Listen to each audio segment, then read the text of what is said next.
Si Pilong Patago-Tago. Kwento ni Christine Ganon, iginuit ni Leo Alvarado, ginawa aklat ng Adarna House. Pilo! Pilo! Saan ka ba nagtatago? Pilo! Pilo! Umuwi ka sa bahay, maligo ka na anak. Kanina ka pa naglalaro sa labas. Nang biglang minarinig ang nanay ni Pilo. Bulaga, nay! Nay!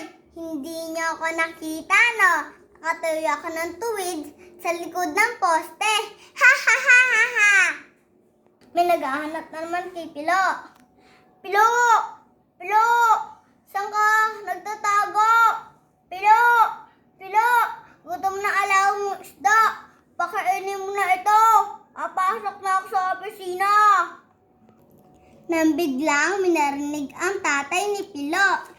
Bulaga, tay! Tay! Hindi niyo ako nakita, no? Nandito lang ako sa tuktok ng aparador. Ha ha ha ha ha! May naghahanap naman kay Pilo. Pilo! Pilo! Saan ka ba nagsusuot? Pilo! Pilo! Malabig na ang tanghalian mo. Kanina pa ito nakahain sa mesa. Nang biglang minarinig si Ate Bebeng. Bulaga, ate! Ate, hindi mo ako nakita, no? Nandito lang ako sa tambak na labada. Ha ha ha ha ha! May naghahanap na naman kay Pilo.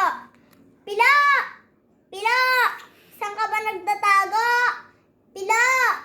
Pilo! Andiyan na ang tricycle sa ibaba. Sige ka, muli na tayo sa eskwelahan. Nang biglang minarinig si Kuya Ray. Bulaga, kuya! Kuya, hindi mo ako nakita, no? Andito lang ako sa gilid ng kama. Ha ha ha ha ha! Nakauwi na si Pilo galing sa eskwelahan. Naghahanap na naman kay Pilo. Pilo! Pilo! Aalis tayo, anak. Bibili tayo ng pantalon mo. Pupunta sila sa palengke. Nang biglang minarinig ang nanay ni Pilo. Bulaga, nay! Nay! Hindi mo ako nakita, no? Andito lang ako sa siksik na sa gitna ng mga laruan ko. Ha ha ha ha ha! Nakarating na sila sa palengke.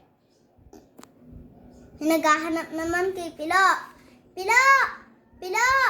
Kapili na ako ng pantalon mo. Sukat mo ito kung kasya sa'yo. Pilo! Saan ka ba talaga?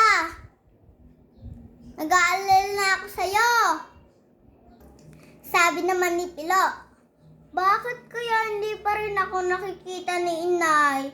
Ang tagal-tagal ko na nakayuko dito. Nakakangalay na. Sige na nga. Lalabas na nga ako sa pinagtataguan kong mga damit. Hinanap niya ng hinanap ang kanyang inay. Inay! Inay! Inay! Si Pilo ay nawawala na pala sa palengke. Si Pilo ay minarinig. Bulaga, Pilo! Pilo, kala mo hindi kita makikita, no? Sige na, anak. Tahan na. Nandito na si nanay.